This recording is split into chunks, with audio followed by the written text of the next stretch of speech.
Adentrarnos un poquito en la temática, ¿no? Que habíamos inaugurado hace un tiempo. Bueno, habíamos comentado que íbamos a estar dialogando sobre esta cuestión argentina, ¿no? De preferencia al dólar, ¿no? En primer lugar, ciertas preguntas, ¿no? ¿Por qué compran dólares los argentinos que pueden hacerlo? ¿Por qué en la economía y en la cultura en general estamos tan pendientes de la moneda norteamericana? ¿Cómo se puede explicar este fenómeno, ¿no?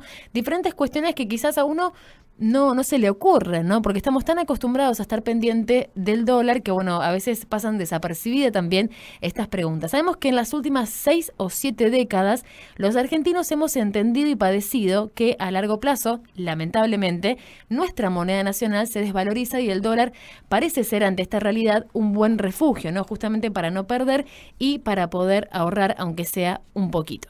Tenemos cifras para sumar justamente, ¿no? Según estimaciones del Departamento del Tesoro de los Estados Unidos, en el año 2006 nuestro país encabezó el ranking de tenencia de dólares billete per cápita fuera de Norteamérica, con una cifra promedio de $1.300 por habitante, ¿no? Bueno, una problemática que ponemos sobre la mesa, que le damos nombre, que sentamos, ¿no? En este lugar y que ahora queremos analizar y tratar de encontrar las respuestas a estas preguntas. Para eso vamos a presentar en la mañana de Radio Corazón al señor Alfredo Blanco, economista y profesor de la Facultad de Ciencias Económicas de la Universidad Nacional de Córdoba. También, bueno, recién dialogamos con Facundo Noya, que había estudiado en esa facultad. Ahora le damos la bienvenida entonces a este profesor de esta facultad, el señor Alfredo Blanco, que ya está en comunicación con nosotros, cordobés también. Alfredo, ¿qué tal? Buen día, ¿cómo está? ¿Qué tal? ¿Cómo les va? Buenos días. Bien, muchísimas gracias por atendernos en esta propuesta de Arriba de la Vida y, bueno, ayudarnos también a entender un poco esta cultura dolarizada, por así decirla, que tenemos los argentinos.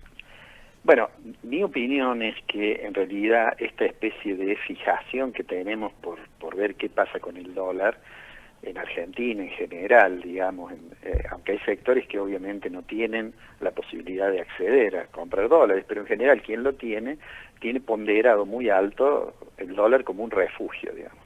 Eso, en mi opinión, tiene que ver básicamente con la historia económica argentina, que recurrentemente ha tenido, como consecuencia de un proceso inflacionario muy persistente y en algunos momentos, digamos, asumiendo valores de hiperinflación, bueno, eso ha traído como consecuencia que la pérdida de valor de la moneda doméstica, del peso, muchas veces incluso hemos cambiado el signo monetario en reformas monetarias profundas.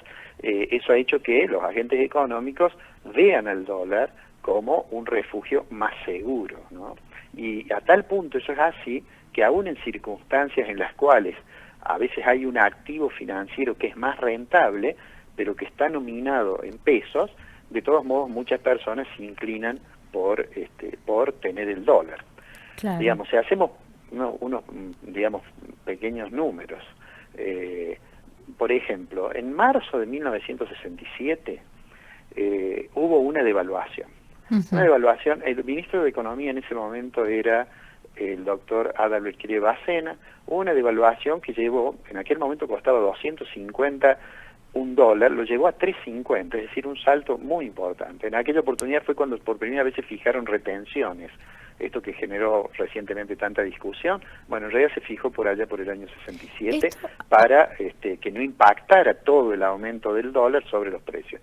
Pero digo, uno, así como uno puede dar ese dato, puede dar el dato de la reforma monetaria de junio del 85, Plan Austral, o puede recordar en el 10 años antes, en 1975, el Rodrigazo. Entonces, todo eso condiciona los comportamientos a ver al dólar como un refugio. No es que el dólar no haya perdido valor, ¿eh?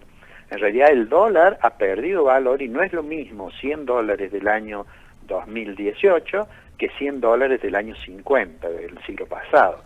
Pero lo que sucede es que la diferencia con la pérdida de valor de las monedas argentinas es tan importante que hay un comportamiento social de, digamos, de búsqueda de refugio en el dólar, cosa que inclusive no ocurre en otras economías latinoamericanas que también han tenido procesos inflacionarios, probablemente no tan traumáticos como los de Argentina, pero por eso es que muchos argentinos se sorprenden cuando van a un país vecino y quieren pagar con dólares y dicen, no, nosotros acá dólares no aceptamos. Claro. Le pido que lo cambie por la moneda nacional y eso lo sorprende. Bueno, eso es como consecuencia, creo yo, más allá de alguna otra explicación de la cual no me atrevo a hablar y que sería más vinculado a la psicología social, pero digamos, de lo económico me parece que la causa fundamental es que tenemos inflación desde la Segunda Guerra Mundial, de la posguerra, digamos. Argentina empezó a tener inflación interna distinta de la inflación internacional. Es decir, tuvimos siempre más inflación que la inflación internacional. Y salvo algunos periodos en los cuales pareció que había más estabilidad, uno podría recordar, por ejemplo, los 90, con la convertibilidad, digamos, más allá de otros efectos que tuvo eso, desde el punto de vista de la inflación parecía que se había morigerado, que se había dominado, y bueno, y después nuevamente tenemos este problema de inflacionario, ¿no? Y eso explica, me parece a mí, que muchas personas vean en el dólar el refugio para su ahorro, ¿no es cierto? Aunque sea pequeño. Claro, así es. En la historia, ¿no? Si vamos al pasado, ¿en alguna ocasión apostar al dólar no fue conveniente? No hace falta ir tan lejos. Ajá. Si uno toma 2017, el año y pasado. uno se para el 1 de enero del 2017 y dice, tengo una determinada cantidad de dinero, ¿la puedo poner en dólares o en qué otra cosa la puedo poner? Entonces alguien le dice, bueno, la podés poner en LEVAC, es decir, en un título de la deuda que el Banco Central emite. LEVAC quiere decir letras del Banco Central, que el banco la coloca para sacar dinero de la economía. Hagamos una pequeña nota a pie de página de esto. Sí. ¿Por qué el Banco Central coloca un título por el cual paga una tasa de interés alta para sacar dinero de la economía? ¿Por qué? Porque la expansión de la cantidad de dinero viene como consecuencia de que estamos financiando el déficit fiscal, del déficit fiscal nacional me refiero. Si el gobierno nacional toma deuda externa para pagar el déficit, le vende esos dólares al Banco Central, paga el déficit, aumenta la cantidad de dinero en la economía y el Central coloca un título para sacar dinero de la economía, ¿no? Más allá de si eso funciona o no funciona para frenar la inflación, cada uno tiene su opinión, digo, el hecho concreto es que si yo en enero del año pasado decía, a ver, voy a tomar LEVAC, o algún otro título, alguien podía tomar acciones también, cuando llegara fin de año, a pesar de que hubo ese aumento que vimos las últimas semanas de diciembre en el valor del dólar, todavía el dólar iba por debajo de la inflación y por debajo de la tasa de las LEVAC. 2017 tuvimos una inflación de 24-25%. El dólar no creció eso. Y las LEVAC pagaron más que eso. ¿Por qué la gente, de todos modos, mucha gente, toma el dólar? Bueno, porque muchas veces hay una frase, los ministros de Economía a veces dicen frases que quedan para la historia, ¿no? Sí. Todos recordamos la frase, el que apueste al dólar pierde, y 30 días después una devaluación. O todos recordamos en enero, cuando se iba Martínez de Oz, en enero del 78, si no me es infiel la memoria, asumía Lorenzo Sigó, devaluaron 10%, y decían no vamos a devaluar más, va a perder el que apueste al dólar. Después el dólar hubo una devaluación fortísima, y obviamente el que perdió fue el que le creyó al gobierno, ¿no? Entonces eso, digamos, uno encuentra periodos en que le va mejor si tiene la colocación en otra cosa. Pero cuando uno toma un plazo largo, ¿no es cierto? Además, una cosa son los operadores que están todo el día siguiendo las cotizaciones de las acciones, la evolución de la tasa de interés, lo que pasa en el mercado cambiario, y que están operando todo el día sobre esa realidad. Y otra cosa distinta es la de aquella persona que mensualmente separa una cantidad de dinero porque ahorra y que no va a estar todo el día viendo cómo evoluciona. Claro. Y dice, no, bueno, voy a comprar dólares, además como pienso irme de vacaciones a Brasil, me van a venir bien, o me voy a ir de vacaciones, no sé, a donde sea, pienso ir a Centroamérica, entonces me viene bien tener unos dólares, digamos, es una realidad diferente, ¿no? Por supuesto que la variación del tipo de cambio depende mucho más de los grandes operadores del sistema que de la demanda minorista. Pero hay momentos en que la demanda minorista tiene, digamos, presiona sobre el tipo de cambio.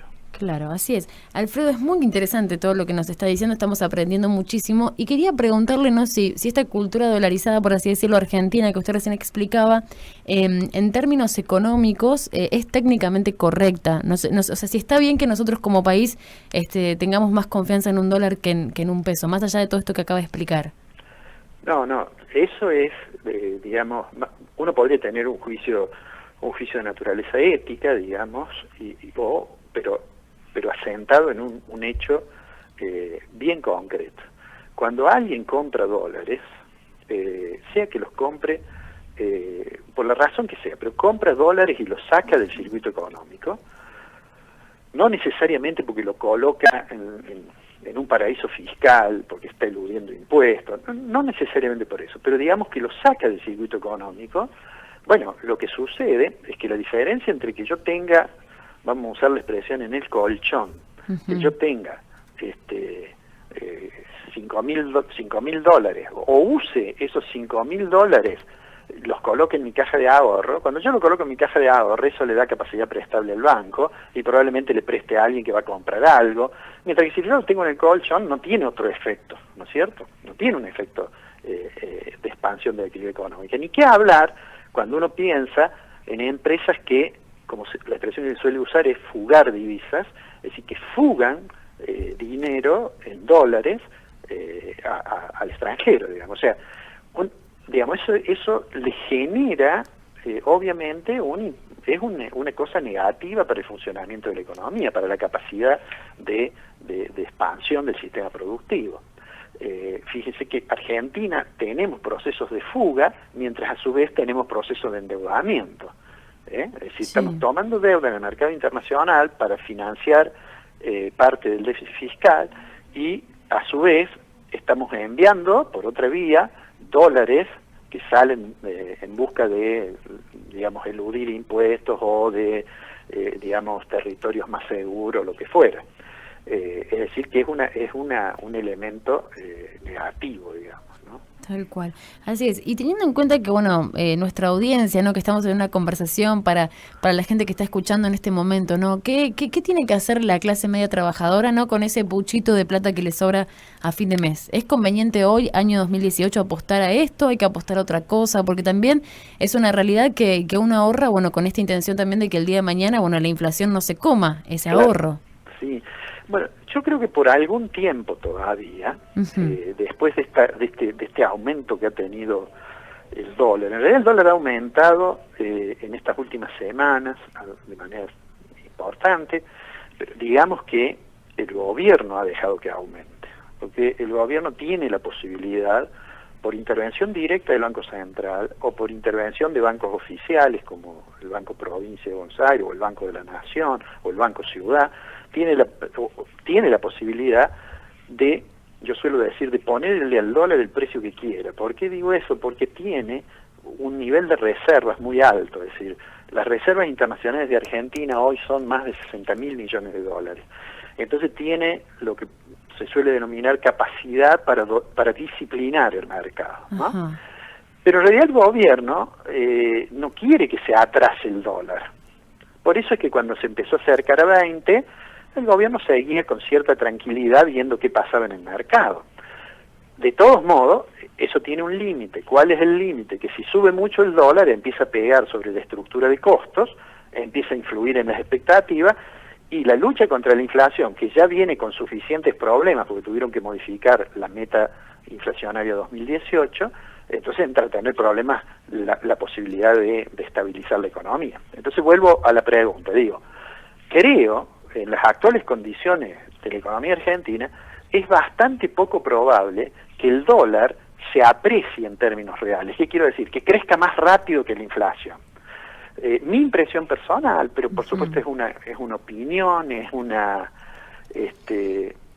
economía es un territorio de opiniones. Sí. Yo soy bastante, me resisto bastante a hacer pronósticos, aunque el mercado nos demanda siempre los pronósticos, y aunque todo el día en televisión tenemos gente haciendo pronósticos de economía, pero de todos modos yo diría que lo más probable es que el dólar en 2018 camine cerca de la inflación, pero no mucho no mucho más alto y no mucho más bajo. Me parece que ese va a ser un poco el escenario, ¿no? Si eso es así, va a haber operaciones financieras que tienen tasa de interés más alta que la evolución del dólar. No sabemos cuánto va a ser la inflación, pero sí sabemos que la tasa de interés que fija el Banco Central, que se llama la tasa de la política monetaria, que técnicamente es la tasa del corredor central de los pases a 7 días, es una cosa difícil a lo mejor de explicar, pero digamos, es una tasa de interés que influye sobre todas las tasas, porque es una tasa que es la relación del central con los bancos. Entonces, esa tasa de interés es muy alta. Hoy nosotros no podemos saber cuánto va a ser la inflación. El gobierno dice, bueno, tengo una meta del 15, las expectativas que releve el Banco Central dice que está en el 20, y bueno, pero si está en el 20, de todos modos está por debajo de la tasa de interés. Entonces, probablemente, depende obviamente del tiempo que va a tener uno el dinero guardado, es decir, la liquidez que necesita, claro, y depende también del monto. Pero va a haber la posibilidad de que en el banco le ofrezcan o un plazo fijo, o le ofrezcan incluso la compra de LEVAX, que tiene la ventaja que puede venderlas cuando quiere. Digamos, me parece que no va a ser el dólar la actividad más rentable.